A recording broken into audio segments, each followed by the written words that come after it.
Tere tulemast täiskasvanud õppija foorumile, mis tänavu kannab pealkirja Igaüks on oma õnne sepp. Ma olen Maarja Merimaa-Parro ja mul on väga hea meel järgmise umbes pooleteise tunni jooksul rääkida siin samas laval kõige väljapaistvamate täiskasvanud õppijatega Eestis ja ka maailmas tänavu. Mis meil siis plaanis on? Me teeme 4 paneeldiskussiooni, kõik väga hoogsad, kõik väga põletavatel teemadel. Me räägime näiteks sellest, mida teha, kui hariduse liin on katkenud. Kuidas ühest hoolikust haridusest jälle terviklik haridus saada. Me räägime sellest, mis juhtub, kui inimesed, kellel on haridus olemas ja kellel on ka karjäär olemas ja perekond, äkitselt tunnevad kutsumust teha midagi hoopis teistsugust ja lasevad kirel end juhtida. Siis me räägime sellest, mis on juba läbi aegade tõesti tõestanud end ühe suurema takistusena väga paljude inimeste jaoks, kelle haridustee on pooleli jäänud, ehk matemaatika. Me uurime, kas see on endiselt nii hirmus asi või äkki enam ei olegi. Ja loomulikult me jagame häid nippe, häid trikke, praktikaid ühelt täiskasvanud õppijalt teisele. Me alustame aga rännakuga nii ajas kui ruumis. Lubage esitleda Saaremaa aasta õppija 2022 Heino Joandi.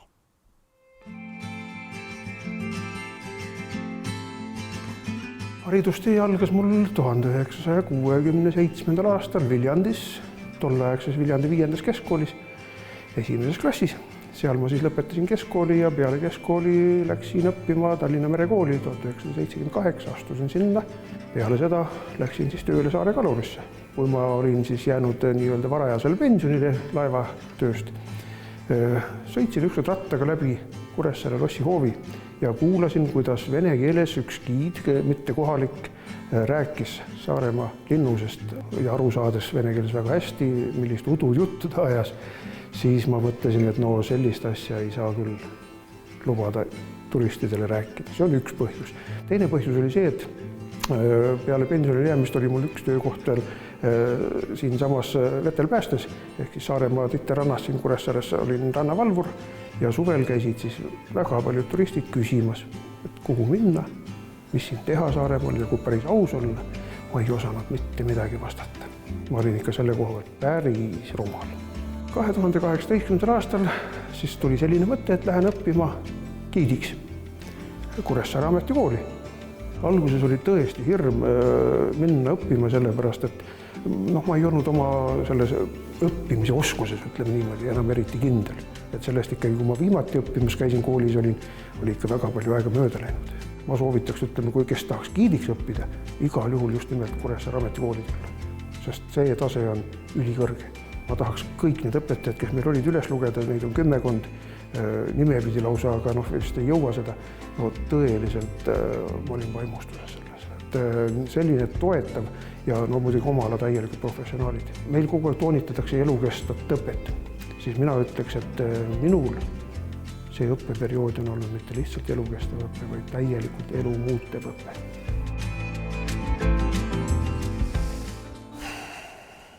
Tere tulemast täiskasvanud õppija foorumile Saaremaa aasta õppija ja ka riikliku eripreemia saanud Heino Joandi ja tere tulemast Pärnumaa aasta õppija Silvia Soide. Heino, te oma videos avameelselt tõite välja, et üks põhjus, miks te pöördusite merenduse ja kalanduse ja vetelpääste juurest hoopiski pärandimaailma oli see, et te kuulsite oma armsa Kuressaare linnuse kohta pehmelt öeldes jama räägitavat. Et ikkagi ei saa jätta küsimata, et mis see hirmus asi oli, mis kohe teid innustas võtma kuulda Eesti rahva head nõuannet, et kus näed viga laita, seal tule ja aita, teie kogu elu muutus selle tagajärjel, et üks giid rääkis siis mida? Tere päevast muidugi kõigile ja see oli selline lugu, et kui ma hästi meenutan, rääkis sellist juttu, mitte otse linnuse kohta, aga kogu Saaremaa kohta, et Saaremaa enne seda, kui see linnus ehitati, oli tühi maa, kuhu sakslased tulid ja hakkasid siis seal toimetama. Ma mõtlesin, et selline kõige tugevam maakond, kes oli muinasajal ja kõige võimsam Saaremaa, et kuidas seda saab siis tühjaks maaks nimetada võõraste ees, et see minust tekitas ikka väga trotsi kohe, mõtlesin, nii ei saa ju rääkida üks giid ometi meie külalistele, et see oli üks põhilisi põhjusi ja teine muidugi oli ka see, et kuna Kuressaare linnus ja kindlus kogu see kompleks on ju Põhja-Euroopas väga ainulaadne oma sellest just, et mis seal kõik säilinud on, siis ka see, et nimetati seda, see on, kuidas see vene keeles oli, et ta koiga põtsni tavaline linnus. Ta ei ole tavaline. Et see oli nagu suur põhjus. No me kasutame kohe ära juhust, et te siin kui pärandispetsialist olete meil kohal. Täna nimelt on ka uudishimupäev. Vabariigi president Alar Karis kuulutas välja, et 17. november on tänavu ja saab ka edaspidi olema päev, mil kogu Eesti rahvas ja miks mitte ka kogu maailma rahvas peaks olema eriti uudishimulik, sest uudishimu ei ole patt ja see on see päev, kus uurida ise ja kus innustada ka teisi uurima ja tõesti teie siin ressursina meil olevat laval olete.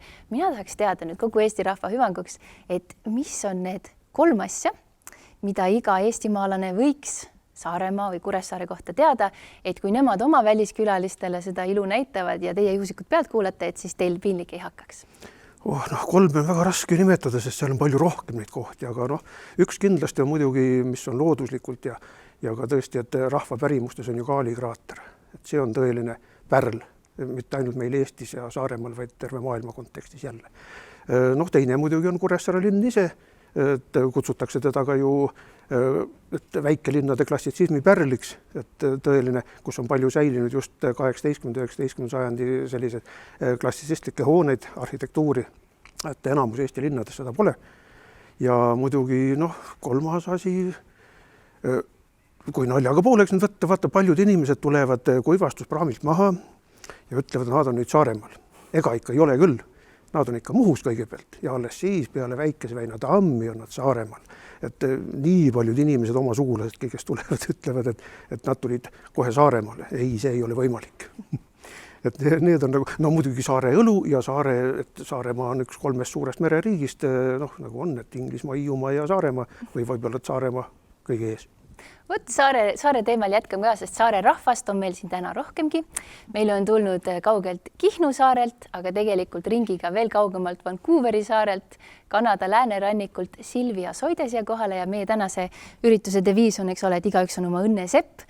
No teile küll ei saa ette heita, et seda ei oleks. Teie teekond täna siia algas tõesti aastakümneid tagasi, on väga põnevaid käänakuid pidi kulgenud. Palun rääkige sellest lähemalt. No ja, et kõigepealt on väga tore ja austatud siin olla, et väga super on, et jah, et mina ise olen pärit Kanadast ja Vancouverist just aga vanema on mul pärit Kihnust ja siis olin käinud vahepeal saarel et lapsena puhkusel. Ja siis mida rohkem vanemaks ma sain ja siis aktiivsemaks ma sain Vancouveri Eestiselt, siis seda rohkem hakkasin armastama Eesti kultuuri ja eriti eesti keelt. Ja ma tundsin kogu aeg, et väga uhke olla, et ma olen eestlane, aga siis natuke pettis, et kuidas ma saan eestlane olla, aga ma ei oska isegi eesti keelt. Ja siis niimoodi algas minu teekond, et ma tahtsin tegelikult Eestisse tulla, et eesti keelt ära õppida. Ja siis kuidagi lihtsalt oma isiklik elu seos mind Kihnuga ja kolisin sinna. Ja siis olen et seal olnud juba nüüd 14 aastat, väga palju raskuse läbi, aga õnne läbi ja kõike õppinud ja väga tore reiskond on olnud ja siis lõpuks see rahvatantsu õppimine tuli kuidagi peale, et lihtsalt ma ei tea, et süda juhib mind ja siis viib mind sinna kuidagi. Kus te rahvatantsu õppisite? Mina õppisin Tallinnas Eesti Rahvakultuurikeskuses ja et just maikuus lõpetasime ja siis sain et oma diplomit kätte ja ka ma sain oma kutsestandardit, et ma saan öelda, et ma olen tantsuspetsialist Eesti rahvatantsus. Ja et väga super teekond, väga raske oli, aga et see oli selline teekond, mis kui oleks see võimalus uuesti teha, et eriti need koolikaaslastega, kes lihtsalt, ma tunnen neist nii palju puudust ja nad olid nii toredad, et ma teeks seda kohe uuesti. Nii et sinu puhul on tõesti see, et kui mõni inimene tunneb, et tahaks midagi teha, aga hoiavad tagasi sellised asjad, et oi, aga mul ei ole selleks eeldusi, ma ei ole sellega tegelenud, et ma oleks juba lapsena tantsinud võib-olla, et sina tõesti sündisid teisel pool maakera, ei rääkinud eesti keelt ja nüüd oled ametlik rahvatantsu õpetaja ja ma saan aru, et viid ka oma rühma tantsupeole. Ja, et me proovime, me oleme et mul on oma Kihnu naisrühm Piitsid paistvad ja et me tegime selline suure saavutuse 2019 läheb mulle raske, 2019 tantsupeol me saavutasime jõuda, et esimest korda ajaloos olid Kihnlase tantsupeol. Et tüdrukud olid väga-väga super toredad ja tublid ja et nüüd me proovime uuesti, et järgmise tantsupeole, et siis loodame, nagu, et see õnnestub uuesti järgmisele. Nii et tegite ka ajalugu? Jah, et kõik koos nagu tegime seda ja kui keegi kunagi mõtleb, et ta kahtleb, et kui ta tahab midagi teha, et kas midagi õppida või süda kutsub teda kuskile, siis mina ütlen ausalt, et alati minge. Et see võib-olla ei ole kõige kergem teekond, aga see alati viib sind täpselt, kuhu on vaja. No Heino, teie olite juba ühe karjääri justkui lõpetanud ja teil oli selja taga pikad aastakümned merel, kalad, ka veetel päästa, eks ole. Ja siis, kui tuli see mõte, et hakkaks tegelema pärandiga, kodukandi ajalooga, siis kas te tol hetkel, kui te seal muuseumi hoovis seisite ja kuulasite seda halba ekskursiooni, kas te tol hetkel oskasite ette kujutada, kui kiiresti see teie karjäär hakkab liikuma, sest nüüd te istute siin meie ees kui Saaremaa aasta õppija, aga ka kui Saaremaa muuseumide külastusjuht? Ei, ausalt öelda ega ei kujutanud küll, sest isegi siis, kui ma läksin 2018 õppima, siis ma mäletan, et meie esimeses tunnis küsiti kohe kõigi õppijate käest, et kes tahab saada giidiks. Siis tegelikult ma nagu mõtlesin, et ma läksin ennast harima esialgu ja minu esimene vastus oli, et kohe kindlasti mitte. Aga see tekitaski selle tunde, et ei tohi kunagi öelda mitte iial. Ehk et esimesena hoopis tegingi giidi eksami nagu meremuuseumis juba õppimise ajal, et selles mõttes sai päris kiiresti hoopis just giidiks ja see oli väga lihtne tegelikult. Algul kartsin esinemist, aga siis üks meie õpetaja, nimelt Sirje Pree, kes oli ka siin autasustatud hulgas minu meelest, et tema siis oli see, kes pani mind tegelikult rääkima. Mis see võti oli? Kuidas sind lahti muukis? Seda ma ei oskagi öelda, et tema tundides kuidagi äkki tundsin, et ma suudan inimestele rääkida. Et enne ma kartsin ausalt öelda seda natuke. Aga nüüd? Et rahva ees esineda. Nüüd mitte eriti enam. Äkki pabin peab ikka olema, seda ütles Bruno Pao, meie suur korüfee Saaremaal ka, et kui pabistamine enne giidituurile minekut ära kaob, siis tuleb see töö maha jätta. Ja täpselt nii ongi. Et iga enne esinemist tegelikult on ikka pabin sees, sest et kui pabinat poleks, siis ei tee seda tööd vist hästi, ma arvan. No sinu veel on ka see eelis, et erinevalt teistest, kes on lihtsalt merendusajaloo või Saaremaa ajaloo omale südame asjaks võtnud, siis sinul on ka päris praktiline kogemus. Sina tead, kuidas asjad käivad.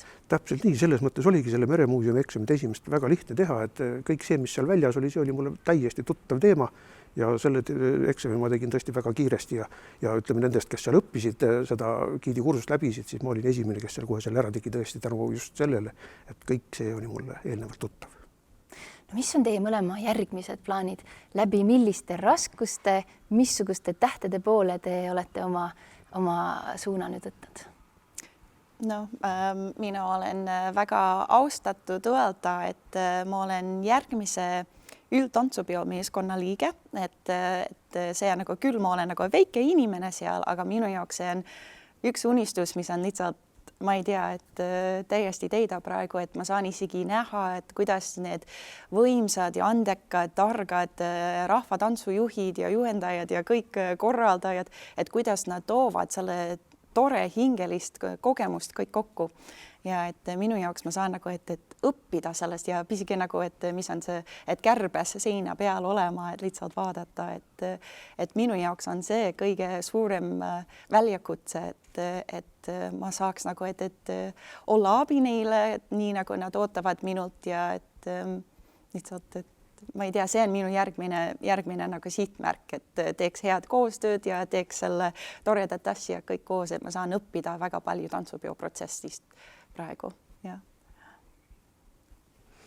No minu üks eesmärk võib-olla on see, et oma teadmisi nüüd ka teistele edasi anda.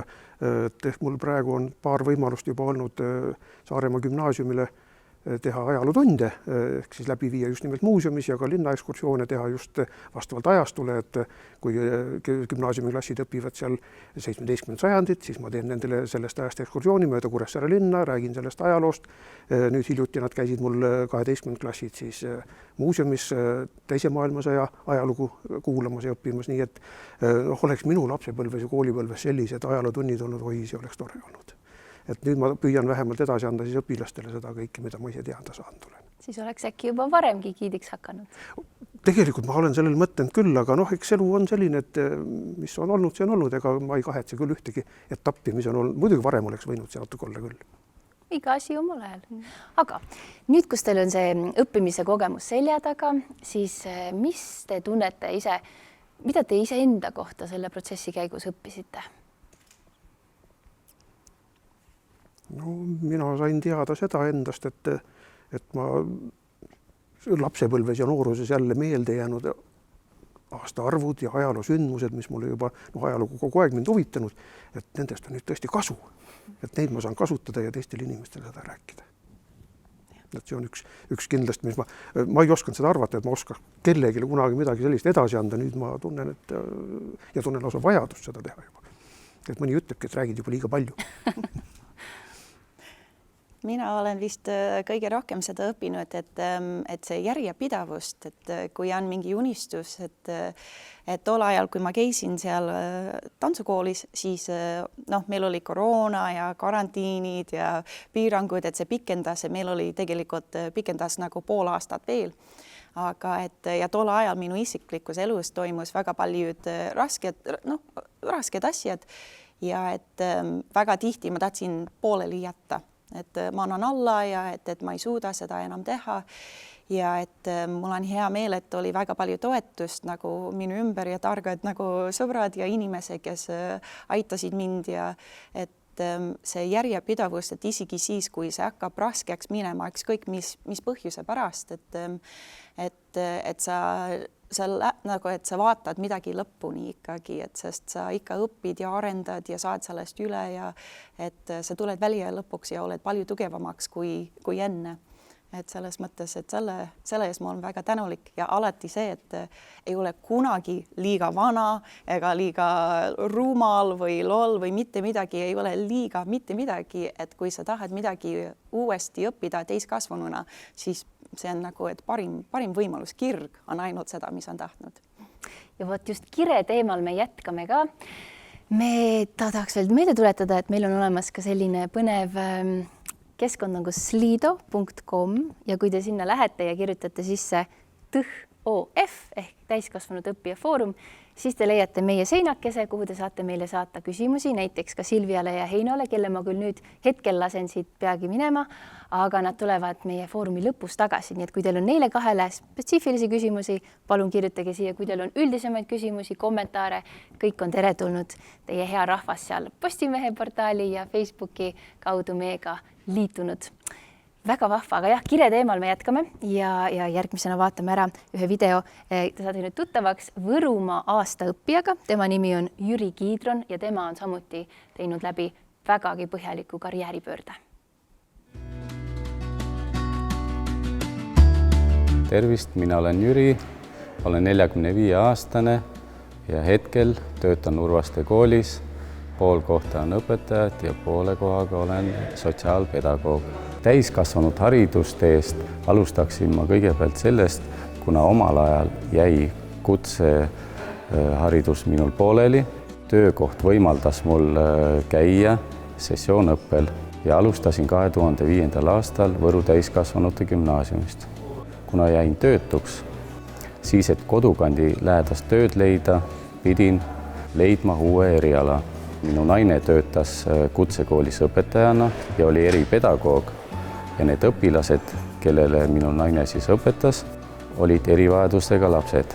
Naisel tööl vastas käies märkasin, kui väga vajavad erivajadusega lapsed meespoolset suhtlust ja mulle tundus, et ma sain nendega väga hästi kontakti ja see ajendas mind edasi õppima minemist Lääne-Viru rakenduskõrgkooli sotsiaaltöö erialal. Kui kooli lõpetasin, kuulutati Antsla gümnaasiumis välja sotsiaalpedagoogi konkurss, esitasin kandidatuuri ja osutusin valituks. Siinkohal tuli uuesti õpinguid jätkata, kuna oli vaja pedagoogilist haridust.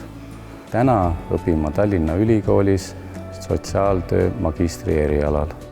Minu arvates võiksid täiskasvanud inimesed ikkagi ennast kogu aeg täiendada, sest maailm on praegust ikkagi nii muutuv, et selle jaoks on vaja ikkagi kohaneda ja eluga kaasas käia.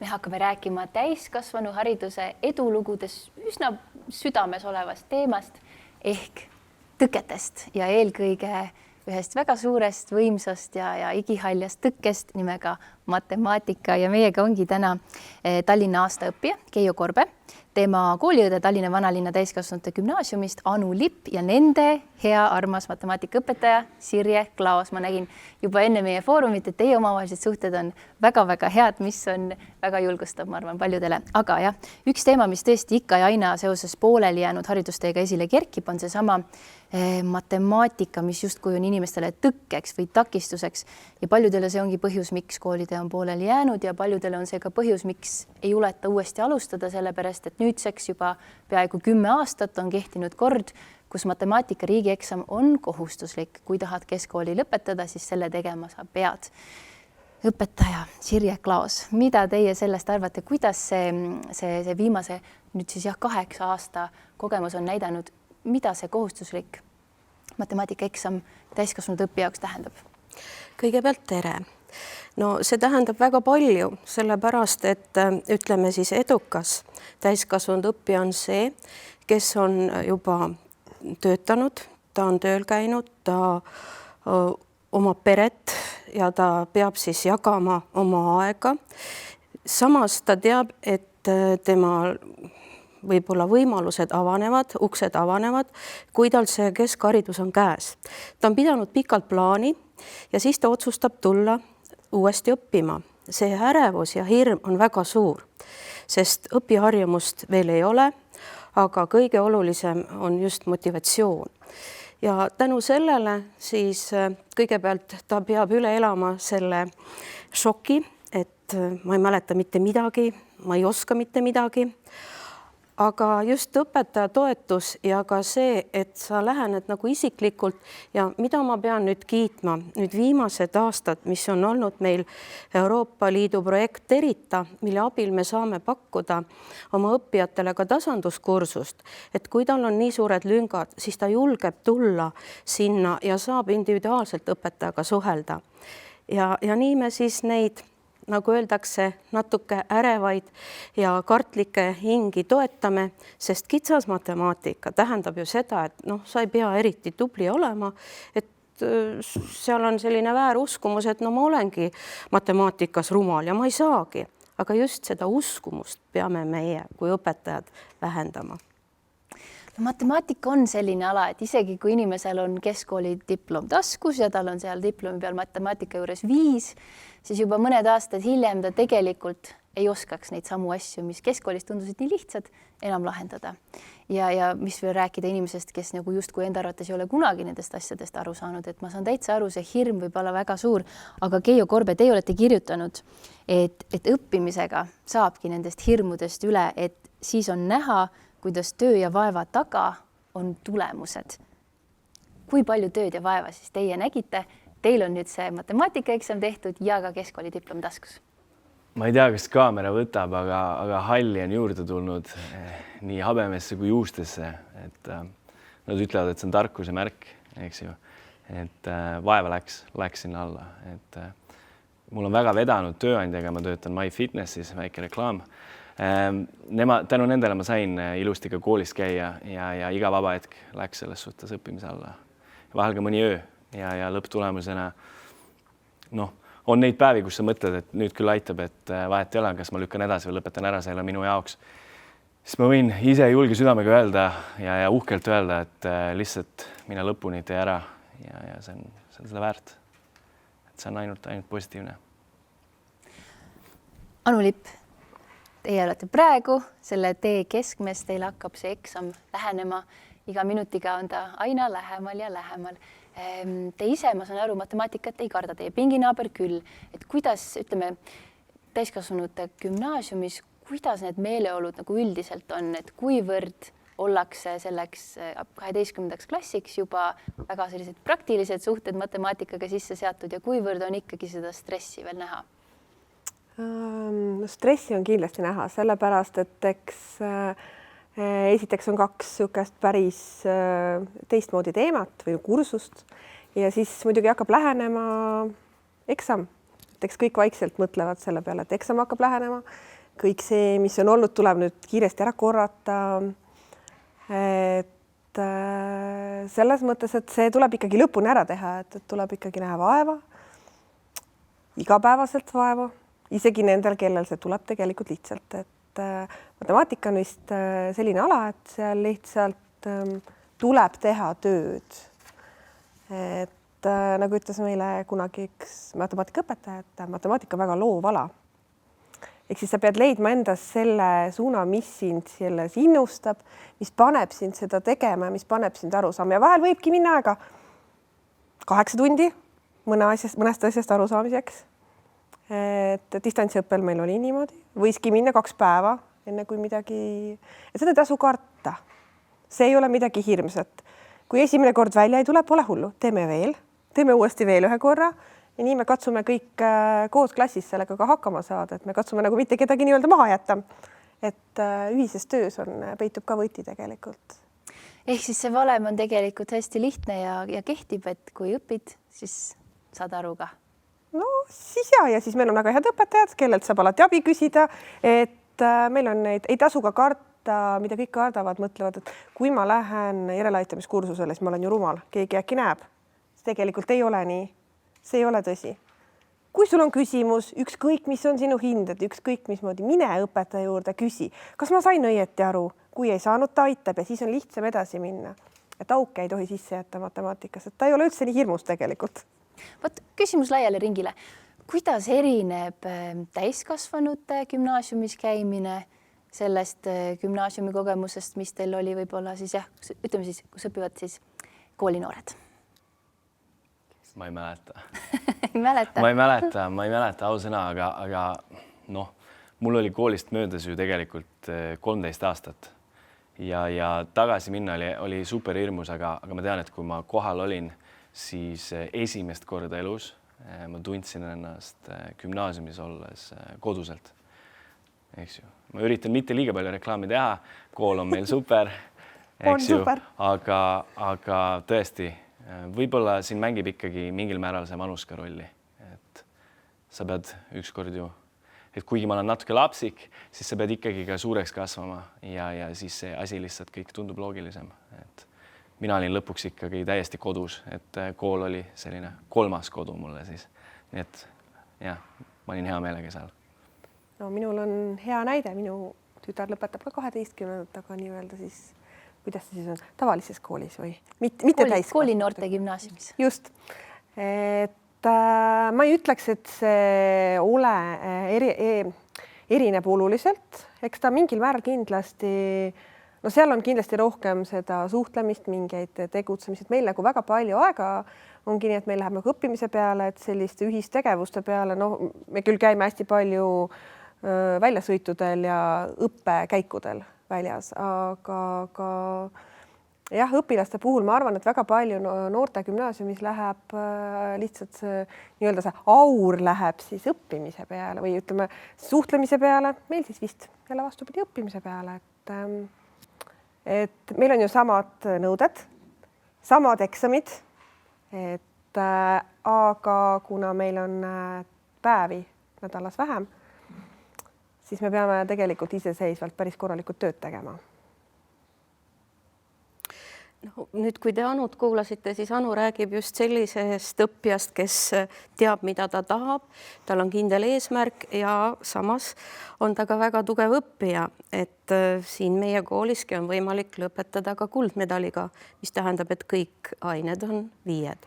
Aga see nõuabki palju tööd. Samas, kui nüüd mõelda neid õpilasi, kes ei ole matemaatikas väga võimekad, ka nemad peavad ju kuidagi elus hakkama saama.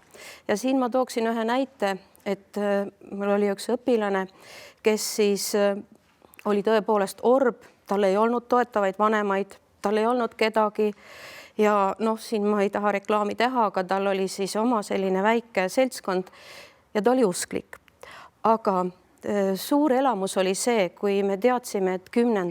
ei tule sealt mitte midagi. No kõik, mis ta teeb, on kogu aeg 2 ja 2. Mõelge ise, mis emotsiooni see annab, kui tagasiside on pidevalt negatiivne. Ta oli kurb, aga ta püüdis. Samas ta oli ka, ütleme, filoloogiliselt andekas. Kirjutas siis oma nagu memuaare. Ja ta sai siis 2-dega, vaadake, gümnaasiumis on niimoodi, et seal võetakse hinded kõik kokku, ei ole klasside hinded, et nüüd ma lähen edasi, vaid sul peaksid olema pooled hinnetest positiivsed ja sa saad nagu lõpetama hakata. Ja siis õpetajatena hoidsime hinge kinni, et kuidas tal riigieksam läheb. See on test nii õpilasele kui ka, me ei saa väita, aga õpetajatele samamoodi. Ja teate, tema sai 5 punkti, kuigi me arvasime, et ta ongi 0. Ja vaat nüüd tekkis see olukord, et ja temal tuli ka motivatsioon, et ta saab ju lõpetada, sest see oli ainuke takistus. Ja siis ühesõnaga, noh, ütleme niimoodi, et ta tõepoolest midagi tegi ja mina kui õpetaja ei takistanud tema teed. Ma panin talle rahuldava hinde välja, sest õppija tegi ju tööd. Kuigi mitte nii, et ta oleks nüüd võrreldav selle üldhariduskooli õpilasega. Aga tema elutee läks selle võrra paremaks, sest näiteks isegi meie suurmarketite kassades ei tohi töötada enam inimene põhiharidusega. Ka seal on vaja üldharidust. Ja praegugi töötab ta kenasti Kristiine Prismas kassapidajana.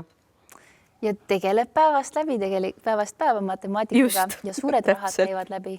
Ja. Väga hea. Tuletan meelde, et meil on Slido keskkond. Õige pea ehk võtame sealt ka mõne küsimuse. Sinna tuleb panna siis teema viide TÜF või siis, vabandust, seal ei ole õõd, OF ehk siis TOF, 3 tähte, TOF. Lähete slido.com, seal on koht, kuhu kirjutada TOF. Kui sinna kirjutate, siis meie saame kohe oma seina pealt lugeda.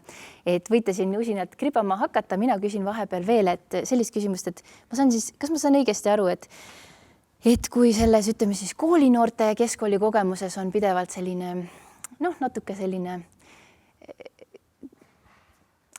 tipuihalus või sellised pingeread ja sellised väljajätmised, et see elu käib nagu selle mingisuguse tipu järgi, siis täiskasvanute hariduses pigem see on hästi kollektiivne kogemus ja ühiselt tehakse, toimetatakse, ollakse, elatakse.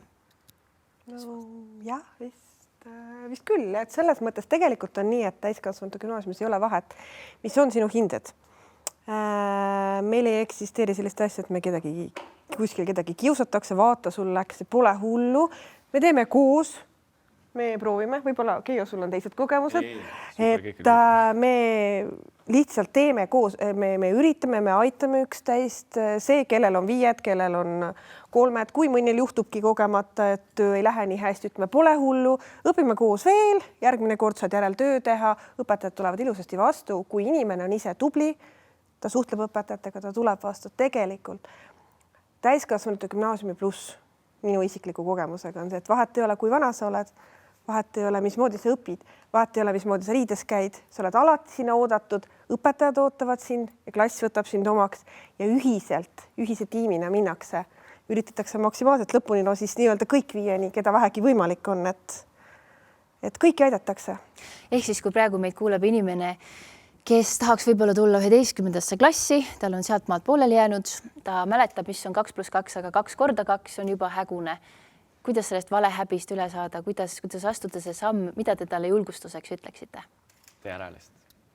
Tule. Me saame hakkama. Et selle jaoks ongi see, et ära karda, julge küsida ja tegelikult täiskasvanu ju julgeb küsida. Ta küsib seda võib-olla individuaalselt ja talle meeldibki see, kui me lepime kokku, me räägime, me suhtleme ja siis hakkavad ka tulemused tulema. Just nimelt küsi, sa ju pead küsima, kui sa ei oska, ära häbene. Me saame aru, et sul on olnud paus. Ma saan aru, et inimesed unustavad, meie ka unustame, vaevalt teist keegi siin olijatest teab, mis on integraal. Võib-olla teab ka. Mina veel tean. Abiturient ongi alati kõige targem. Tal on kõik ained selged. Ja. Aga mis on need asjad, mis teie tunnete, et on, kuidas te ise olete nüüd muutunud selle kogemuse kaudu? See on hea küsimus. Ma ootasin midagi laadset. Ma olen showmees ja ma alati arvasin, et ma lähen lavade peale raha teenima kätega, eks ju. Aga kooliga ma mõistsin seda, et ja see peaks kõigi puhul niimoodi olema, et nüüd kõik kuulake, eks ju, et sa ei ole tegelikult ühedimensiooniline. Matemaatika ja füüsika on jube head asjad. Olgugi, et ma ei olnud see super matapoiss, siis tegelikult see paneb sind mõtlema ruumiliselt ka sinu kui inimese kohta. Ma tänu koolile avastasin, et ma suudan veel paremaid asju elus teha ja veel rohkem. Ego tõuseb, oskuseid tuleb juurde ja lõpuks ma luban, kui te lähete ja teete selle sammu ära, pärast seda valuta maailma lihtsalt. Tee mida iganes teha tahad. See on fakt. Ja nii on. Ma olen rääkinud. Ja mis on siis teie järgmised plaanid? Edasi õppida midagi. See peab olema midagi loovat või midagi arvutiga, IT, disain, mängud. Ja. Esimest korda elus on nii palju võimalusi. Seda öeldi mulle kohe kooli. Kui ma läksin kooli tagasi, esimene asi, mis mulle öeldi, oli see, et pärast seda on uksed lahti. Sa mõtled küll, no jah, okei, teen ära selle gümnaasiumi. Pärast on uksed lahti. Sa enam ei tea, mida valida. Anu, uksed peagi avanevad, loetud kuude pärast. Mis siis saab? No, ma vist ikka jätkuvalt täpselt ei tea, mida ma teen. Ma kindlasti lähen ülikooli. Et praegu ma üritan võtta üks etapp korraga, ehk siis ma üritan võimalikult hästi lõpetada. Siis ma kindlasti kandideerin ülikooli. Ma arvan, et paarile erineval alale. Aga kui ma kooli astudes teadsin täpselt, et kui ma kooli ära lõpetan, siis ma lähen juristiks. Siis ma sain erinevaid aineid. Ma sain aru, et mulle tegelikult väga meeldib keemia, ma saan väga hästi sellest aru. Mulle meeldib, matemaatika meeldis mulle tegelikult ka põhikoolis juba väga, aga mulle meeldib bioloogia. Äkki mulle meeldib hirmsasti bioloogia, et ma saan tegelikult see maailmapilt on nii lai nüüd, et ma kohe ei teagi enam kohe, mida ma tahaksin täpselt edasi õppida, aga ma arvan, et see varsti selgub. Ja ma tahaksin veel lisada seda, et tõepoolest 3 aasta jooksul õppijate maailmapilt avardub väga palju ja meeletult.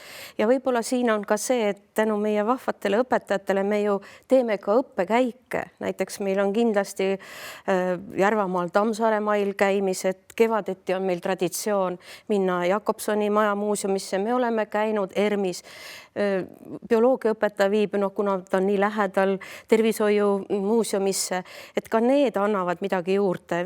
Praegu on nii meeles, kuidas me käisime Fotografiskas, nii et me toome just neile ka neid lisaväärtusi, mitte ainult õppimine ja vot see tekitabki selle, et nüüd ei oska valida. Mis on tohutu privileeg tänapäeva maailmas olla sellise nii-öelda lõhkise küna ees, et kogu maailm on valla. Aitäh Sirje, aitäh Anu, aitäh Keijo. Meie liigume edasi ühe vägagi inspireeriva looga. Sedavõrd inspireerivaga, et tegemist on lausa aastaõppija Margus Paveliga. Vaatame, kuidas tema elu on kulgenud. Viru vangla otsis finantsanalüütikut ja Margus kandideeris sellele ametikohale. Kui ta tuli vestlusele, siis oli kohe aru saada, et tema on just õige inimene sellele ametikohale. Me olime kolleegid ja mul on selle üle ülimalt hea meel. Kui ma lõpetasin põhikooli, siis ma otsustasin minna edasi õppima Kohtla-Järve gümnaasiumisse, kus ma siis Margusega sain tuttavaks ja esimeste nädalate jooksul said meist juba väga head sõbrad ja pinginaabrid. Kui Margus gümnaasiumi pooleli jättis, siis see oli šokk meie kõigi jaoks. Hiljem siis saime teada, tema perekonnas oli juhtunud kurb sündmus. Margus pidi minema igapäevaselt tööle, et ülal pidada oma ema ja õdesid. Margus on väga sihikindel inimene ning Margusel oli alati eesmärk omandada kõrgharidus. Ning see teekond oli küll väga käänuline ja läbi raskuste, kuid siiski ta omandas kõrghariduse suurepärastele tulemustele. Kõige parem tegelikult, mis stressipinges ja rasketel hetkedel Marguse omaduseks on see, et tal on väga hea huumorimeel ja ta oskab nii-öelda ka rasketel aegadel oma kaastöötajaid positiivsusega nakatada. Ma soovin, et Margus oleks õnnelik, et ta teeks kõiki enda tegemisi südamega ning et ta ei unustaks ära, et tema ümber on tugimeeskond, kes teda igapäevaselt toetab. Kogu vanglateenistus soovib Margusele jõudu ja jaksu oma eesmärkide saavutamisel tulevikus. Ja ma olen täiesti kindel ka selles, et temast saab tulevikus väga hea juht.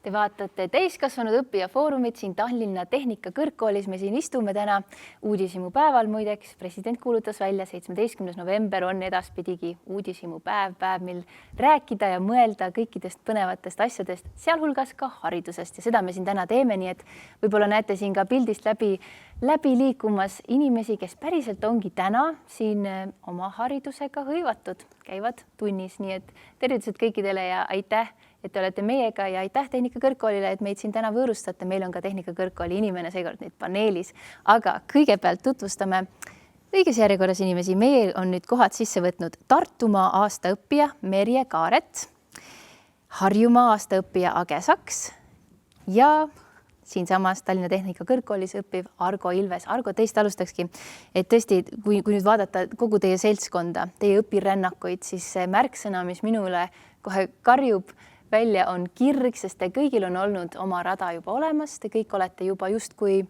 oma elu paika saanud ja siis äkitselt on tulnud tahtmine teha midagi sootuks erinevat või kui mitte teha, siis vähemalt õppida midagi sellist, mida te veel ei osanud, aga mille suhtes te olete ise tundnud tugevat tõmmet. Ja Argo, teil on magistrikraad infotehnoloogias, te olete ühes riigiettevõttes IT-juht ja teil on 4 last ja ilmselgelt teil ei ole liiga palju vaba aega, aga te mõned aastad tagasi võtsite vastu otsuse, et tahate tulla siia majja Tallinna Tehnikakõrgkooli kaugõppesse tudeerima autotehnikat. Miks ja kuidas see otsus sündis? Algas ta tõesti sealt samast natuke, et aega enam ei olnud väga palju. Sellepärast kaugõppe. Et kui hobidega enam aega ei olnud tegeleda, siis tuli leida mingi selline hobi, mida sa saad nii-öelda ka jooksvalt teha. Ehk siis kodus õpid, korra kuus käid koolis, et see on selline planeerimise mõistes veel mõistlik valik. Aga see autoasi oli niimoodi, et kuna minul väiksena ei olnud võimalus väga palju näiteks autot lõhkuda või teda lahti võtta või uurida, mis seal sees on. Eks ma siis lõhkusin kõiksugu muid asju. Ja nüüd täiskasvanu ma olen aru saanud, et tegelikult tahaks ikka veel et see kihk on, et võtaks lahti. Ja see esimene ahaa tegelikult tuligi esimesel teisel kursusel, kui sa siinsamas teises maja otsas garaažis ühe asja lõpuks ka tagasi kokku said ja siis saidki selle, vau, et tegelikult see ongi tehtav ja see on ka õpitav ja ka mina sain hakkama. Et see oligi võib-olla selle tuli tagasi tulemuseni, aga algas jah see sealt, et huvi oli ja ei kadunud ära. Ja mõnes mõttes see on nagu metafoor kõigi täiskasvanud õppurite elukogemuse kohta, see, et sa võtad oma elu ikkagi tükkideks lahti ja siis sa paned ta uuesti kokku ja ta töötab. Just. See ahaa-efekt, et sa saad asjad tööle tagasi. Pärast oma mingeid natuke õpid, natuke praktiseerid ja proovid ja õnnestub. See on väga tugev motivaator edasi õppida ja edasi tegutseda. No Age Saks, teile ei ole haridussüsteem sugugi võõras. Te olete ise töötanud Tallinna Tervishoiukõrgkoolis praktikaspetsialistina. Kuidas juhtus, et teist sai hoopis kondiitri erialaõpilane Tallinna Teeninduskoolis? Jaa, et see juhtus lihtsalt nii, et mingi hetk ma tundsin, et ma tahan õppida midagi sellist, mida ma oskan tulevikus kätega ise teha. Et oleks selline praktiline eriala. Ja siis niimoodi esimese valikuna kondiiter ei olnud, aga siis niimoodi see mõttetöö tulemusena jõudsin selle valikuni. Mis seal menüüs siis veel olid? Ma arvan, et sealt käis läbi kõik või enamus kutseerialad, et mida võiks nendest õppima minna. Ja alates juuksurist, ma ei tea, lõpetades ka võib-olla korra isegi IT-valdkonda mõtlesin, aga jah, ja siis jõudsin kuidagi sellise loogilise arutelu tulemusena selle kondiitri juurde. Ja ma juba enne kondiitriks õppima asumist ma tegelikult kodus juba tasapisi küpsetasin ja tegin ja proovisin. Ja siis võib-olla see oli see teine külg asjal. Näpp oli juba antud. Täpselt nii. Taignale. Kui te avastasid või leidsite end ühel hetkel Taanist 7-kuuselt praktikalt, ühiselamust endast palju nooremate hingedega, siis kui magus see praktiline pagariõpilase elu oli? No täna ma ütlen, et see oli tegelikult magus.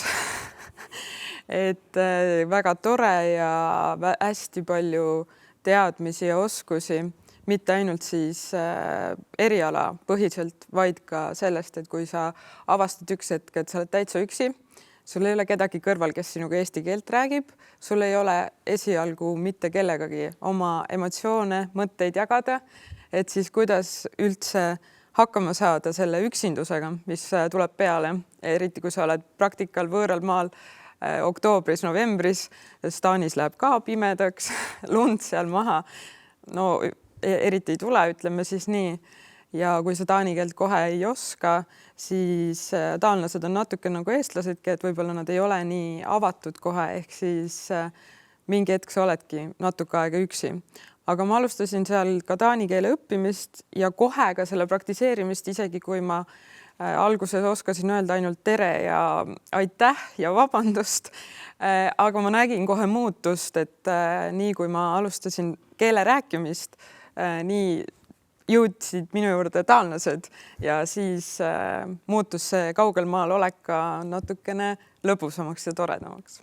Nii et lisaks erialale veel ka siis nagu justkui veel üks eriala ehk siis taani keel. Taani keel, jah. Õpin seda täna veel edasi. Kirstordil. Aga kui palju rosinaid on teie saias? Merje Kaaret, te olete eralastehoiu maailmast liikunud õmblemise, disaini, ettevõtluse maailma ja sealt veel omakorda õpetaja leiva juurde, noored kooli. Kuidas see seiklus täpselt lahti rullus? Õppinud olen ma kogu aeg erinevaid erialasid, kuid ma olin jah siis algklassid või mitte eelkooli ealiste lastega siin pikalt töötanud ja mu oma väiksem laps hakkas ka kooli minema. Ja siis mulle tundus, et nendest väiksematest lastest nüüd aitab. Ja kuna ma olin varem majandust õppinud, siis mulle tundus, et ma võiksin minna majandust edasi õppima ja vahetada ka eriala või ma tundsin, et ma vajan nagu suuremaid väljakutseid ja läksingi siis magistrisse. Ja lõpetasin selle ära, kuid mulle lapsed ikkagi meeldivad, siis elu viis ikkagi nii, et ma olen nüüd jälle tööl uuesti laste juures, aga siis suuremate lastega töötan. Ja samas need muud asjad, mida ma kõrvale õppisin, on vajalikud siis minu sellise unistuse elluviimiseks, et ennast teostada siis läbi ettevõtluse. Nii. Et praegu ma toimetangi siis enda ettevõtte loomisega, et see on algusjärgus,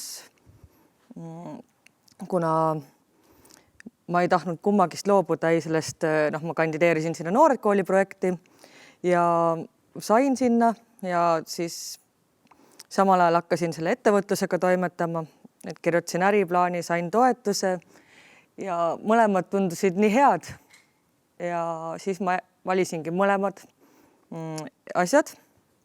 Aga nüüd tähendab seda, et ma pean aega jagama nii siis selle õpetajatöö vahel kui siis ettevõtluse loomise vahel, et siis plaanid ei lähe nii kiiresti, aga ma olen rahul.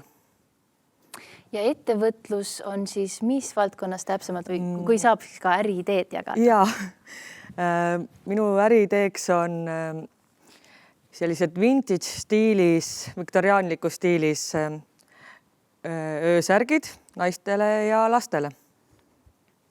Ettevõte on juba loodud. Ma natuke pidin ümber mõtlema oma selle, kuidas ma selle tegema hakkan, sest algselt ma plaanisin ise neid õmmelda ja selleks ma ka õppisin kõik, läbisin õmblus individuaalkoolituse, lõigete konstrueerimised, kuid kui ma nüüd töötan täiskohaga õpetajana, siis ma õpin ka samal ajal ainedidaktikat Tallinna Ülikoolis ja muid õpetaja erialale vajalikke aineid ja siis teen ka veel ettevõtlust, siis ma pidin lihtsalt leidma endale, kes minu eest õmbleks, aga ma ise disainin ja siis õmblen need näidised valmis. Ja praegu tundub, et see toimib, aga no panustada on vaja energiat palju. Aga sihid on silme ees ja ma olen alati olnud selline mitmel rindel tegutseja, et siis ma arvan, et ma saan hakkama. Ja see hariduse häda on ju see, et mida rohkem tead, siis mõtled küll, et hakkad ise tööle, lõpuks ikkagi teised teevad sinu eest ja sina juhid. No ja, et samas ma õppisingi majanduses või no õigmisel magister ja bakalaurus ja et siis tegelikult need toetavad kõik seda äri elluviimist ja nii juhtimist kui siis seda sisu poolt. Argo, kas teie päriselt kavatsete autonduses ka tegevaks hakata või see on rohkem selline kire projekt? Ma arvan, et päris sellist, no ütleme, et kui minu eriala lõpetaja peaks tööl hakkama autoteeninduses töödejuhina näiteks või mingi inseneri või juhina, siis ilmselt seda suunda ma ei võta. Ma ei välista, et ma lähen autoettevõttesse tööle, kas siis IT-valdkonnas või midagi taolist. Et mulle täna on see IT ikkagi rohkem südamelähedane, aga ma arvan, et kõike seda teadmist ma kuskil ikkagi oma elus ära kasutan edaspidi, et näiteks kas siis edasi õppides ise veel järgmistel tasemetel doktorantuuris või midagi sellist, kus siis on vaja ka neid teadmisi, kuidas töötavad autod ja kuidas nad tulevikus näiteks tööle hakkavad. Ahah, et selline IT plus auto võrdub selline Eesti Tesla, ma saan aru. Miks mitte? Kuidas teie edasised plaanid on? Kas me saame ka varsti midagi maitsta kuskil? Ja maitsta aeg-ajalt saab ikka. Aga mul on ka plaanis või õigemini juba ma läksin ka uuesti õppima. Seekord siis pedagoogikat. Et kevadel tahan proovida täielikult õpetaja ameti peale õppima minna ülikooli. Aga oma siis praegust eriala ma praktiseerin tasapisi kodus pisikese kliendi baasiga. Ja mis on need küpsetised või kondiitritooted, mis on siis need, ütleme, sellise põhivalikusse siis nüüd jõudnud või mis on need lemmikasjad? Minu lemmikasjad on erinevad tordid, sest mulle meeldib see loovus, mis selle tordi juures on ja see tordi üleandmise hetk kliendile, see on kõige ägedam üldse. Aga Eesti rahvas on saiarahvas, saia usku. Eestlasele meeldib kringel ja olen seda kringlit, see ei ole küll päris kondiitri toode, aga olen seda õppinud ise juurde ja siis aeg-ajalt teen seda ja see on tegelikult top 1, mida minu käest küsitakse. Et olenemata sellest, et ma ise tahaks torte teha, siis top 1 on kringel, et eestlasele maitseb sai. No eks iga kirega tegija saabki seda maastikuga veits muuta, et võib-olla varsti siis hea töö tulemusena hakkab neid torditellimusi jäljest juurde tulema, aga kui vaadata elu peale, siis elu on ka nagu selline kihiline kook minu meelest, et seal on nagu kuivemaid hetki ja siis seal on selliseid mahlakamaid hetki, et teie, kes te olete nii suuri muudatusi teinud oma elus või peagi tegemas, et mis on see võluvõti, millega üldsegi leida see oma kirg, sest väga paljud inimesed on ka sellega hädas, et nad saavad aru, et nad ei ole päris rahul sellega, mis neil on, aga nagu ei tea ka, kuhu poole siis joosta või kust kinni haarata. Kuidas teie teadsite, kaua te otsisite ja kuidas see läks? mina sain aru mingil hetkel, et mul on tarvis elus mingit muutust. Ma muidu olen ikka iga paari aasta tagant mingit asja õppinud, et noh, lühemaid, pikemaid koolitusi läbi käinud, kuid siis oli selline nagu arusaamine, et midagi suuremat tuleb ette võtta ja siis mina lihtsalt põhinesin või mõtlesingi selle peale, et ma olen varem majandust õppinud ja see tundus, et see oleks selline kardinaalsem muutus, et kui ma ikkagi vahetaksin eriala ja õpingi majandust juurde ja lähen selles valdkonnas tööle, oli mu esialgne plaan. Ja loomulikult ma kaalusin palju, sest et kui nii suurt sammu teha, siis ikkagi mina vajan seda, et mul on põhjalikult see plaan välja mõeldud, et mis ma teen. Et siis, kui tulevad need takistused, siis ei tule selle loobumist nii kergelt, et kui sul on siht paigas. Aga igal juhul ma ikkagi julgustan, et kui sul mingi natukenegi mingi mõte on ja sa kahtled, siis mine proovi, et ma ise ei ole küll seda tüüpi, et ma loobuksin, aga et parem proovida kui mitte. Mina arvan seda, et samuti olen nõus eeskõnelejaga, et minul tekkis ka see mõte, et ma nüüd tahan midagi sellist vajalikku enda jaoks õppida, mida ma oskan kätega teha. Aga kire puhul on selline asi, et kirg tekib kiiresti ja sama kiiresti ta ka kaob. Et tegelikult olulisem kirest on motivatsioon ja just sisemine motivatsioon, et vastu pidada kaasõppimine ja et kui sa oled selle juba kohustusena endale võtnud, mõnes mõttes on see ju ka kohustus, et siis tuleks see ka lõpule viia. Et minu nagu mõte on selline. Ma haaran kinni sellest kohustuse teemast, et see on kindlasti nagu õppimisel selle algse selle motivaatori natukene siis surm, et see nagu püsimine järjes ja enese sundimine, distsiplineerimine, see on tegelikult raske. Aga kui sul on see huvi ikkagi olemas ja sa suudad sellest üle käia, siis ma ütlen, et täpselt see lõpuefekt, et sa suudad asja kokku panna ise, see tasub seda pingutust.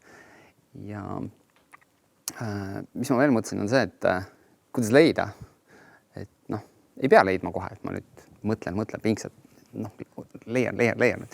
See ei ole nii, et ma arvan, et tihti ka kaaskõnelejatel, ma usun, et elu on tegelikult ju viinud siin mingid sammult ja eks kõigil see, kui see tuleb see teine õppimise ring peale, ta tuleb ise, ma arvan, ja siin ongi see, et eile oli mul näiteks töövari ja siis ma küsisin ta käest, et kuidas töötavad arvutid.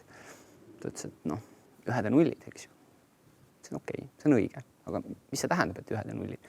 Miks on 2 süsteemi vaja? Arvutile sa võid ju mis tahes süsteemi selgeks õpetada, see ei ole ju tegelikult probleem.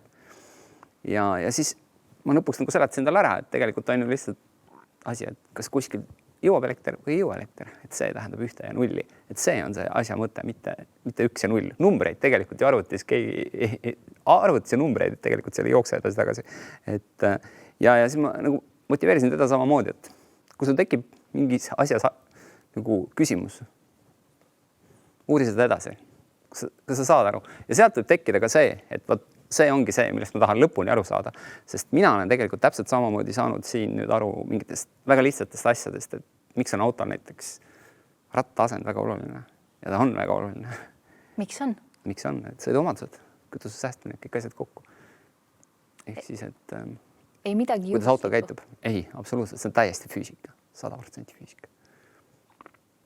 Nii et julgus küsida on oluline ja mul on väga hea meel tõdeda, et meile on ka laekunud mõned küsimused, aga kuna õige pea liituvad meiega veel 2 inimest, siis jätame need küsimused paari minuti kaugusesse tulevikku ja vaatame vahepeal ära veel ühe klipi. Nimelt Tallinnas on selline põnev koht nagu Naked Island, mis kõlab väga intrigeerivalt, aga tegelikult see on lihtsalt inglisekeelne tõlge nende asukohast, mis asub siis Paljassaarel.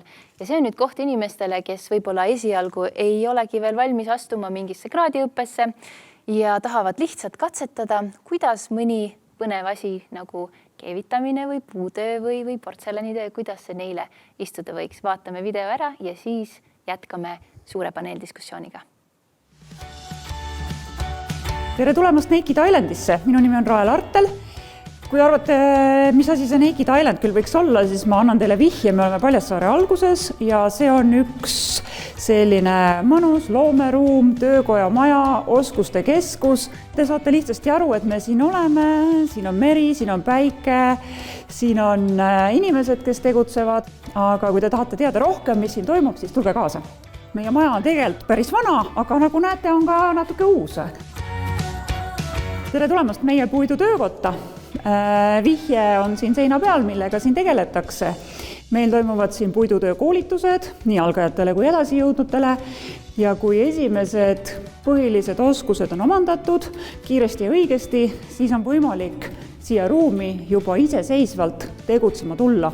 Ma ütlen ka vihjeks, et meil on tegelikult olemas ka masinaruum nendele, kes soovivad midagi suuremat toota ja ehitada.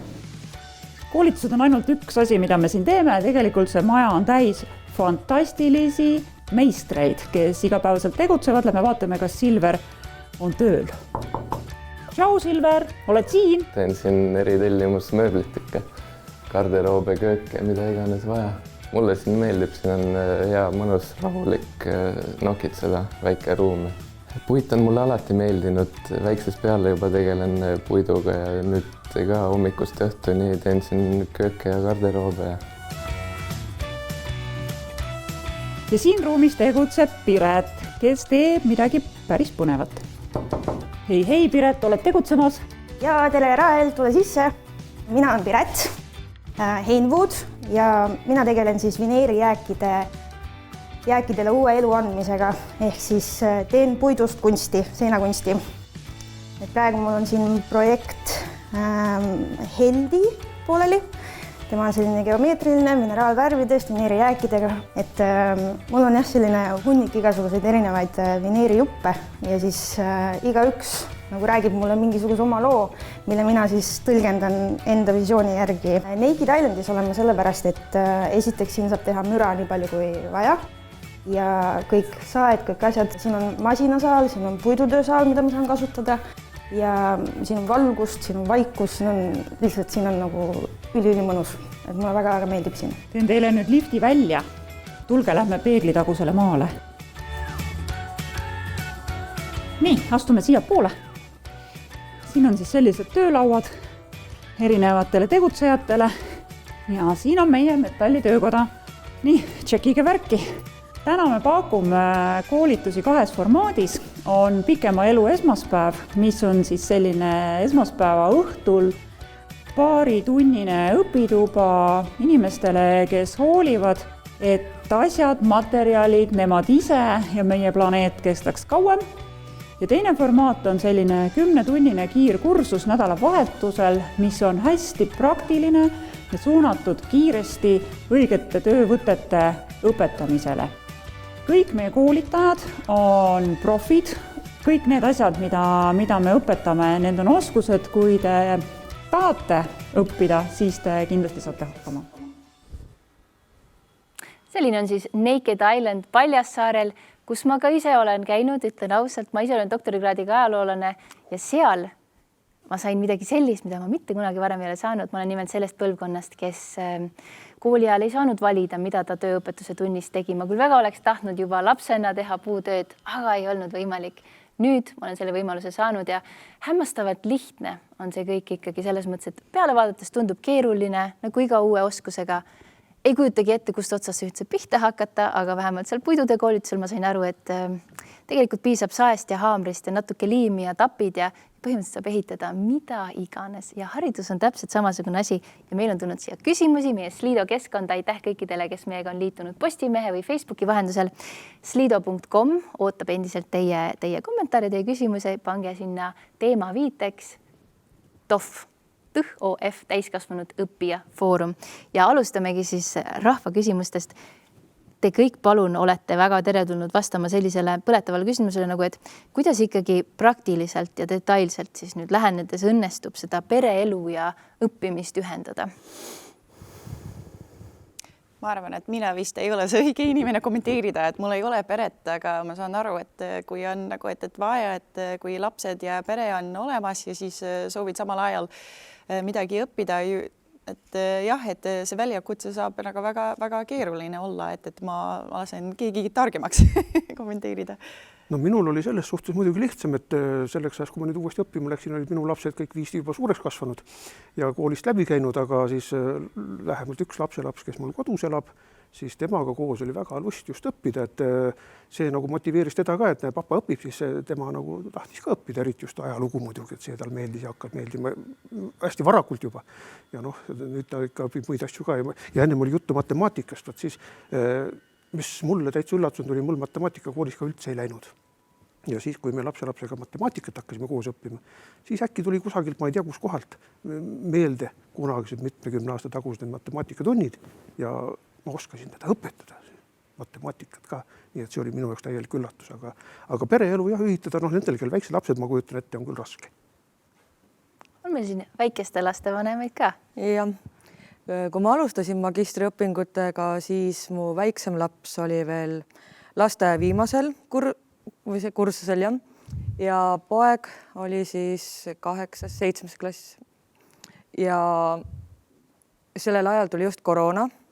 Kui ma õppisin, pool aastat sai umbes ära käia, see kevadel tuli see koroona, siis ma tegin lihtsalt graafiku.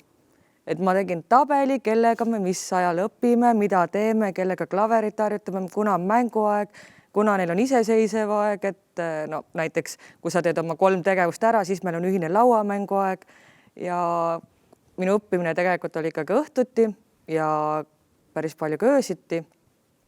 Aga selline süsteem toimis ja hiljem ikkagi jäi see nagu sellist õhtutundide peale minu õppimine, et tegelikult väga-väga palju öötunde läks.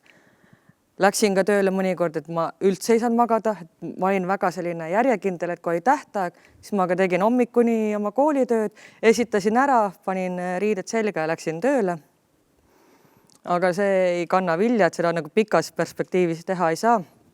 Et ma sain ka aru, et tegelikult tuleb endale andestada, kui sa ei jõua kõike tähtaegselt ja perfektselt tehtud, et kui hakkab nagu juba su tervis kannatama või siis tuleb lihtsalt endale järeleandmis anda. Aga süsteem või selline aja planeerimine ikkagi toimib.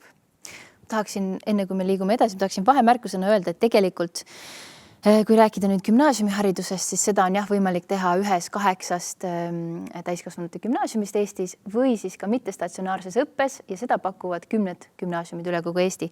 Ja selline põnev fakt, et kes veel ei tea, siis 1 kord 3 aasta jooksul saab võtta ka 1 aasta pikkuse puhkuse õppetööst. Ehk siis, kui mõni uus pereliige näiteks tekib, siis on võimalus ka seda oma hariduse plaani kenasti sisse töötada ja väga paljudes täiskasvanu gümnaasiumites või siis ka koolides, mis pakuvad seda mittestatsionaarset võimalust. Nendega seoses on võimalik välja töötada ka mingi süsteem, kus ka lastehoid on garanteeritud. Mõned julgustavad sõnad, aga Argo, kuidas teie 4 lapse kõrvalt seda kõike olete suutnud? No, täpselt on see, et igapäevaselt ma olen 1 lapsega, 2, siis aga loogika on sama, et kuna ta on ka ikkagi veidi eritähelepanu vajav, siis tema puhul on nagu ka see, et aja planeerimine ja läbirääkimiste oskus nii kooli hoidjatel kui sellega on oluline ja sa pead seda planeerima. Kaugõppega ma võidan ilmselt nii palju, et mul on seda ainult korra kuus vaja teha, ehk siis saada need 3 päeva.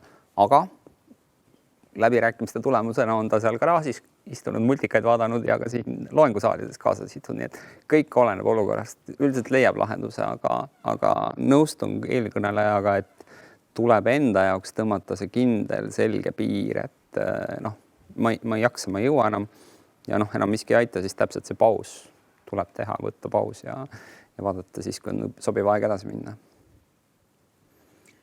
Minul lapsi ei ole, siis pole ka nagu selle koha pealt vaja planeerida, et ma arvestan põhimõtteliselt iseenda ja oma elukaaslasega, aga ongi minu meelest see, et kui sul tekib mingi idee, siis räägi oma lähedastega, et lähedased kindlasti toetavad sind ja küll siis leiab kamba peale mingid lahendused, mingid logistikad, et kui ka laps või lapsed on olemas, et siis kindlasti leiab mingi lahenduse. Aga see peabki olema kindlasti nii, nagu eelkõnelejad rääkisid, et see peab olema planeeritud ja nagu ette teada ja kindlasti ka laps või lapsed peaksid teadma, mis emaga või isaga nüüd toimuma hakkab ja kui kaua see periood võiks kesta. Et suhtlemine oma lähedastega. Nii, Sliidosse on meil küsimusi veel laekunud. Kas teie töö- ja elukogemusest on nüüd sellel uuel õppimise teekonnal ka kasu olnud? Vabandus, kas saab kord? Ja, kas teie varasemast töö- ja elukogemusest on nagu mõjutanud? Jah, nüüd selle, et kas on nüüd kasu olnud midagi sellel uuel teel siis? Jah, muidugi mul oli oma kogemust lihtsalt selle Eestiselt siis Vancouveris ja siis ka Kihnus, et Kihnu on nagu nüüd te näete väga kultuuririkas koht ja et kõik see kogemust seal lihtsalt rahvatantsuga ja kultuuris olemine, et see on kindlasti väga suur tõuge ja suur toetust selle õppimise taga. Et kui ei oleks selle olnud, siis ma arvan, et kõigepealt selle valdkond rahvatantsust ma vist ei oleks valinud, aga ma isegi siis, kui oleks valinud, siis ma ei oleks nagu, et vist nagu nii nagu kodune tundnud sellest. Et minu jaoks isiklik kogemus lihtsalt elus nii nagu, et läks, et oli see nagu, et väga suur abi ja toetus mulle. Minu tööd, nagu mul on erinevad tööd, töötan Kihnu vallavalitsuses sotsmeedia spetsialistina, aga ma olen ka fotograaf tegelikult ja et selles mõttes kõik see, kuidas siis on, fotograafina sa pead väga kiiresti adapteerida ja nagu et tulevad väga palju väljakutsed vahepeal, et lihtsalt nagu, et oma emotsioonidega ja siis need, keda sa pildistad, et nende emotsioonidega ja kuidagi on hästi huvitav selle psühholoogilise asja, mis käib selle taga. Et see on nagu, et kuidagi väga mind aidanud, kuigi need on erinevad valdkonnad, rahvatants ja fotograafia, aga kuidagi lihtsalt selle, et kuidas siis oma ise energiaga ja oma psühholoogia ja mõttedega, et kuidas hakkama saama, et see oli nagu, et suur toetust. Ja et eks selles mõttes jah, saab öelda.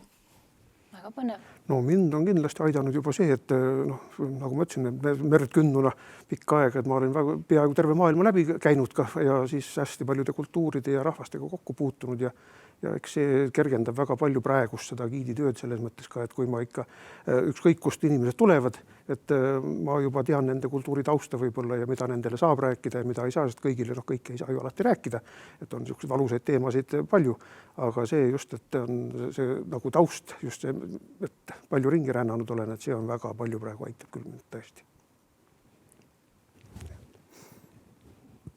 Jah, kindlasti on, aga on ka varasemast kogemusest tegelikult seda eneses kahtlemist on olnud palju.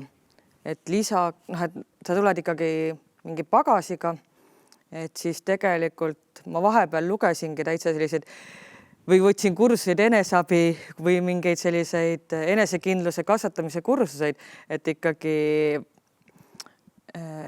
et sellest varasemast võib sul olla nii positiivseid, aga sul võib olla ka selliseid negatiivseid kogemusi ja ikkagi selle endas kahtlemist või et kas ma ikka saan selle hakkama või nende asjadega hakkama või et selle läbikukkumise hirm võib-olla, mis on ka selline, mis võib-olla on sellest nagu varasemast kaasa tulnud, et siis ma olen nagu pidanud ikkagi mingite asjadega võitlema enda sees. Aga positiivne meel, et säilitada selle juures see positiivne meel ja ikkagi sihikindlalt edasi minna, et siis jõuab tulemusteni. Mest on tore, et kui teil tekkis selline tunne, et kas ma ikka saan, kas ma ikka jaksan, siis see õlekõrs teie jaoks oli järjekordne kursus. Jah, et kõik on ikkagi ükskõik, et kas sa vaatad õpiku, sa võtad veebikoolituse või sa lähedki kuhugile mujale. Et siis loomulikult ka see sõprusringkond on selline, kes sa hakkad millegist rääkima, jälle keegi ütleb, kuule, ma käisin seal koolitusel, ma lugesin seda. Selge, ma proovin ka. Et see ikkagi toetab, jah. Et õppimine ikkagi igal juhul aitab. Küllale liiga aitab. Jah, täpselt. meil on selles mõttes väga lihtne, et meie rühmas on nagu enamus on sellised täna toimivad, töötavad automehaanikud, kes tulid nagu oma ameti mõistes siis eriala juurde, nagu haridust juurde omama, et tõusta ametiredelil ja nendel lähevad väga kiiresti kõiksugu praktilised ained, käigukastid, rattad, mootorid, kõik läheb neil väga ruttu ja kui me jõuame nüüd sinna, kus on autoelektroonika ehk siis kogu auto see nii-öelda loogiline skeem, siis seal olen nagu mina neist natukene siis kiiremini ees just sellepärast, et mul on see IT-taust, aga noh, eks see tulebki nagu täpselt see, et see IT-osa ikkagi autodes on nii palju sees ja see taust mul täna väga palju aitab säästa juba seda, et ma mingites ainetes saan väga kiiresti nagu asjad läbitud ja hakkama. Aga muus mõttes ma arvan, et noh, eks see ongi täpselt see, et sa juba oskad veidi asju ette näha, planeerida oma elu sellele vastavalt, et sa pead ära olema, eemal olema, planeerid mingeid tegevusi ja aegu, et noh, siin selle asja teine pool oleks tegelikult hoopis see, et kas meie tänane rakenduskõrgkool, mingi haridusasutus, kes muidu näiteks igapäevaselt õpetab päevaseid õppijaid, kes käivad iga päev koolis, iga päev neile info tuleb kanalisse, et kui head nad on näiteks kaugõppe õpiteekonna juhtimisel või selle õpidisaini kokkupanekul, sest noh, ma toon lihtsalt näite, kui sul on semestris 5 ainet ja iga õppejõud omab erinevat infokanalit, siis sinu enda see elukogemuse pealt sa peadki suutma selle info koondada oma Google'i kalendrisse ühelt kodulehelt, tahvlist ehk siis infosüsteemist, siis Moodlest ja nii edasi, et noh, see ongi see, et võib-olla su elukogemus sel hetkel aitabki sind sellest läbi närida, et sa täpselt ei kuku välja, sest sa lihtsalt ei saa aru, mis ajaks ma mida pidin tegema. Et sa peadki siis lihtsalt hingama ja mõtlema, et I can do it. Disaini probleem. Jah, infodisain, ehk siis, et õpidisain, ma kujutan ette, et kui me räägime kasutaja kogemusest, ehk siis see on tänapäeval väga popp teema, eks ju, siis miks ei ole keegi nagu mõelnud selle peale, et sellise kaugõppija või distantsõppija jaoks peaks olema ka see õpidisain või see õpiteekond disainitud nii, et ta ei kukuks sealt välja, mis on tegelikult ju kõrgkooli rahastuse küsimus, mis on väljalangevuse protsent. Aga keegi ei vaata nagu näiteks kaugõppe puhul, ma ei tea, kuidas päevastega lähendatakse, mis need võtmed on, et kuidas nad seda lahendavad, seda probleemi, et väljalangevus oleks väiksem. Aga kaugõppe puhul oleks nagu see ideaalne disain. Tulen tagasi korraks selle juurde, et ma saan aru, kui sa võtadki õpetama praktiku kuskilt autofirmast, ta ei tea koolisüsteemidest, infodest, mitte midagi. Hea, kui ta Moodlesse suudab mingi info panna, ta paneb tahvli nurga peale info. Mu meil on see. Aga kui mina pidin 5 minutit varem loengust ära minema, et kas laps koolist haarata või tööle tagasi jõuda, siis ma olen nagu null seisus selles infos. Ja see ongi selle nagu päeva lõpuks see, et kui ma nagu jõuan järgmisse loengusse ja ma ei ole midagi ette valmistanud, sest ma ei teadnud valmistada. Mitte, et ma ei tahtnud. Äkki ma oleks tahtnud. Äkki oli põnev teema. Võt, mul kargab kohe pähe Heino, kus näed viga laita, seal tule ja aita. Võib-olla üks järgmine väljakutse ongi haridusinnovatsiooni valdkonnas. Jah. Minu konkreetselt valitud erialal nii-öelda minu eelnev teekond, õpiteekond kuidagi kaasa otseselt ei aidanud nagu just eriala omandamise mõttes, aga küll aga aitas see elukogemus, et kuna ma olen juba ühe korra kõrgkoolis käinud, et siis kui minna nüüd kutsekooli ja minna endast peaaegu 10 aastat nooremate inimestega õppima, küll täiskasvanutega, aga noorematega, siis nendel on neid hirme, võib-olla mida mina olen juba läbi kogenud ja mina seda enam nii hullult ei karda, aga neil see hirm on, aga siis mina oma elukogemuse pealt suudan neid hirme võib-olla teistmoodi ületada, et ei ole selline teadmatus koolisüsteemi juures, et elukogemus. Vot sellest koolisüsteemist ja võib-olla sellest praktilisest asjast võikski nüüd edasi rääkida. Seekord teeme siis ringi teistpidi ja küsimus on, et need, kes veel õpivad, nendele siis natuke ennetav, need, kes on just õpetanud, nemad juba saavad nostalgitseda, et mis on need asjad, mida te juba teate, et te hakkate oma täiskasvanud õppija kogemusest igatsema sellest kooli või kursuse elust, mida te olete nüüd elanud. Ma arvan, et seda katsetamise võimalusi, et muidugi seda saab ka eriala põhiselt katsetada, kui mina nüüd räägin konkreetselt kondiitri erialast, et ma saan ju ka katsetada kogu aeg, aga koolis on see kuidagi niimoodi, et sul on natuke rohkem aega katsetada ja võib-olla natuke nagu vabam. Et kui minu käest keegi tellib mõne tordi või koogi, siis paraku, kuna ma pean oma nii-öelda elu ka muude asjadega jagama, siis mulle võib-olla jääb seda katsetamise aega enne selle koogi tordi valmis tegemiseks jääb nii väheseks, et koolis seda oli tunduvalt rohkem. Ja pluss lihtsalt sellist koolielu, sellist sotsiaalset elu, et seda kindlasti, mida sa enam nii-öelda mitte koolis olles nii palju ei ole võib-olla või ei ole sellisel kujul, nagu koolis on, selline tore, mõnus, saab nalja ja hea suhelda. Et sellepärast ma tahangi uuesti kooli tagasi minna, et kuna ma nii väga igatsen kõike seda koolielu. Nõus, et eks see selline mingi oma efekt on, et tekib nagu sõltuvus, et tahaks nagu selles rütmis edasi olla või selliseid emotsioone kogeda. Ma olen nagu 100% nõus, kogu see õpielu on nagu vaata selline teistmoodi nagu gängi elu veidi või ongi siuke, et sulle nagu on lahe seal omad teemad, omad värgid, aga esimene asi on inimesed, ehk siis need sinu grupikaaslased. Loomulikult kõik ei ole sinu inimesed, aga sealt leiad ikkagi mõne inimese oma eluteele kaasa jälle, et kui kauaks ei tea, aga ikkagi inimesed on üks ja ei ole 100%, aga on õppejõud, kes teevad lihtsalt oma tööd. Ütleme mingid sissejuhatavad ained ja asjad ja nad teevad oma tööd, järgmine grupp, nad õpetavad oma ained jälle läbi ja kõik on hästi, et kõik on okei. Aga on nagu eriala õppejõudusid, kes on nagu õpetavad silmad särades. Ja võt sellest sa jääd puudust tundnud, et sa tahadki nagu selliseid, kuidas siis ütleme, innustavaid õppejõude enda ellu edaspidi ka, kes suudavad sind panna tahtma õppida. Võt see on nagu see tunne, mida sa ei koge tavaelus. Et uurida asju, tekitavad uudisimu ja nii edasi. See on selline põnev osa koolist. Mina oma selle magistriõpingute lõpuks arvasin, et ma olin palju pisaraid valanud tööd näinud palju sellega.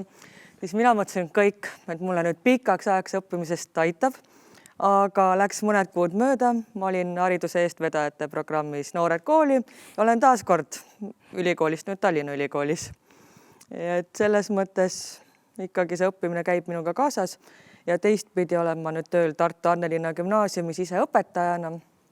Et siis ma saangi õpilastele näidata eeskuju, et mitte ära käi mu sõnade, vaid mu tegude järgi ja teine asi, et näidata neile, kui äge on õppimine.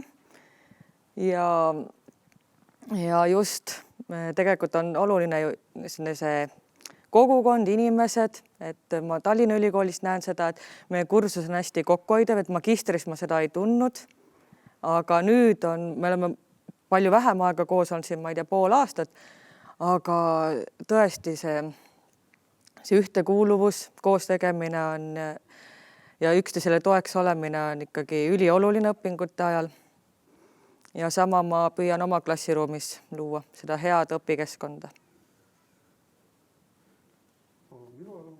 Puudus päris mitmest asjast. Esiteks juba see 4 aastat sai ju kokku seal käidud ametikoolis seda eriala õpitud sellest rutiinist muidugi, et teadsid täpselt, et iga kuu nädal aega tuleb minna kooli, selleks ajaks tuleb koolitööd ära teha, aga kõige suurem puudus on nendest samadest, nagu juba eelpool öeldi ka tegelikult, et õpetajad, meil olid väga head õpetajad ja muidugi kõige rohkem oma grupikaaslast. Et me ütleme nii, et selle 4 aasta jooksul kõigi nendega me suhtleme siiamaani edasi, kellega me seal kokku saime ja koos õppisime. Me oleme igasugu ägedaid üritusi teinud. Meil on jälle plaanis siin kokku saamine juba kevadel varakult teha, et siis lähme Muhumaa tavastama, siis lähme Kihnut tavastama ja nii edasi. Ja selline äge seltskond, ma ütlen, nendega võiks kõik kuhu minna, mida õppida. Vilistas elu täies hoos siis, jah? Jaa. Et seda oli näha ka meie ametikooli 100 juubel alles oli, et kui meil see kokku tuleks, seal oli väga kaugelt tulid inimesed kokku, siis meie laudkond oli ainuke, kes oli täies koosseisus praktiliselt kõik grupiliikmed kohal. Ja ma ütlen, me suhtleme siiamaani ja see on tõeliselt äge seltskond oli. Kogukond. Silvia, teie õpingud möödusid suuresti pandeemia ajal ja rahvatantsu läbi Zoomi õppida oli kindlasti...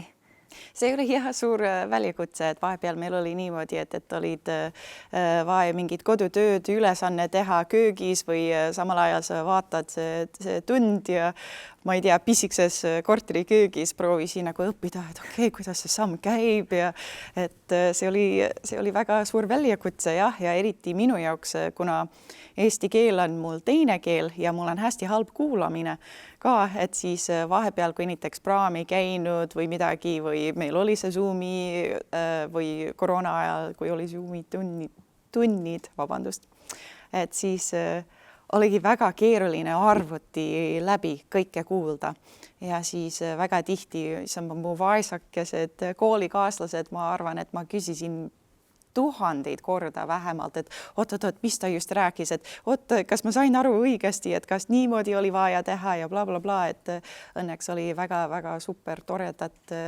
kooligrupp, mis meil oli ja et nemad olid väga suured toetajad ja nad on issand kõige annekamad naised maailmas ja et nemad ja kõik, ma nõustun kõigiga, et nagu see kooligrupp ja need õpetajad ja et nendest on väga palju puudust juba tekkinud ja et see arendamist on väga suur, et tahad kogu aeg arendada ja õppida ja midagi on väga naljakas, et kui sa lõpetad selle koolis, sul on selline tunne, et mul on lõpetanud, et ma pean oskama kõike nüüd, aga tegelikult ei olegi, et sul on ikkagi tohutult palju ruumi, et veel arendada ja õppida veel igast pisikesest asjast ja või õpid ühest asjast uuel viisil.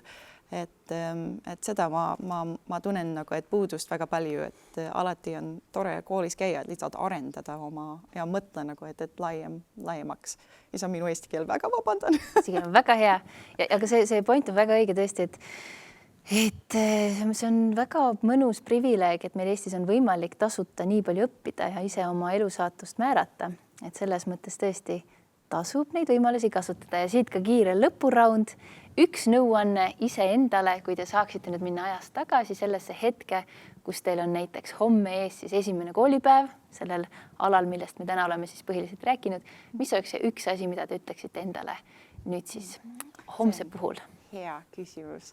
Ma arvan, et ma ütleks endale, et ära kahtle endast nii palju. Et küll tuleb raske, küll mingid kodutööd ülesanned lähevad halvasti, küll sul läheb eesti keel halvasti vahepeal, aga ära kahtle ennast nii palju, et sa oled seal koolis nagu, et põhjuse pärast, et sa õpiks. Sa ei pea juba kõike teadma, et sa õpid seda juurde ja et alati tasub nagu iseendasse natuke rohkem uskuda. Jah, kindlasti see on küll, et kui mõte tekib, siis tuleb kohe teoks teha. Et kui tahad ikka tunned, et on vaja minna, siis tuleb kohe kooli minna. Et mul oli see kahtlus ka algul ikka, et tõesti, nagu ma siin videoski ütlesin, et natuke hirm oli küll, et nii palju aega ju möödas sellest õppimisest, et kas üldse, aga tegelikult oli see õppimine minu jaoks vähemalt tõesti kerge. Üllatavalt kerge. Ma poleks uskunud seda. Et nüüd ma tean, et kui minna, siis ei maksa üldse seda karta, et tuleb kohe sukelduda ja pea ees ja minna ja teha seda, mis sulle meeldib.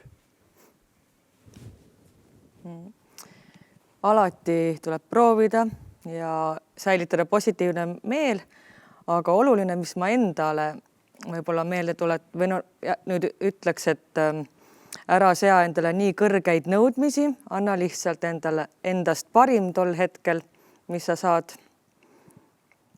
Et siis on ka juba hästi. Võeti sõnad suust, aga nõus selle mõttega, et ära muretse liiga palju üle, lihtsalt jälgi mängu, mine hooga kaasa, kuidas läheb ja ära nõua endalt nagu seda 100%, et tee good enough, tee ära, püüa ise aru saada asjadest ja siis ongi juba hästi. Jälgi mängu, väga hea. Jälgi mängu. Kaotada pole midagi, ja kindlasti ei ole mõtet ennast üle mõelda sellega, et sa pead kellegile midagi hullult tõestama, et üks haridus ju, teise ringi hariduse plussiks ongi see, et sul on üks haridus olemas, et sul mõnes mõttes nagu on taganemistee olemas, et kaotada pole midagi, julgelt ikkagi minna ja õppida. Õppimine on lahe. Õppimine on lahe ja tõesti, mitte kunagi ei ole liiga hilja, et teha seda, mis sind huvitab. Meil kõigil on ainult üks elu. Elagem seda tõesti oma südame järgi ja mul on selline suur saladus, mille ma võin avaldada, et aastad lähevad mööda nii kui nii. isegi kui mõtled, et oi-oi, et see mind küll huvitab, aga õpingud kestavad 4 aastat, siis ma olen lõpetades juba vot nii ja nii vana. Kui sa ei lähe õppima, siis läheb see 4 aastat ikkagi mööda ja sa oled lihtsalt 4 aastat vanem. Aga kui sa lähed õppima, siis selle 4 aasta möödudes sa võid olla juba praktiseeriv medõde või edukas pagar või väga ihaldatud autospetsialist või näiteks on sul olemas asi, mida sul varem ei olnud, ehk siis keskkooli lõpetaja diplom, mis omakorda avab sulle absoluutselt kõik uksed. Ja mina omalt poolt tahaks tänada teid kõiki, kes te täna tulite meie foorumis rääkima. Aitäh kõikidele, kes olid meiega neti vahendusel ja täiskasvanud õppija foorum soovib kõikidele inimestele tõesti julgeid valikuid ja naudinguküllast haridusteed.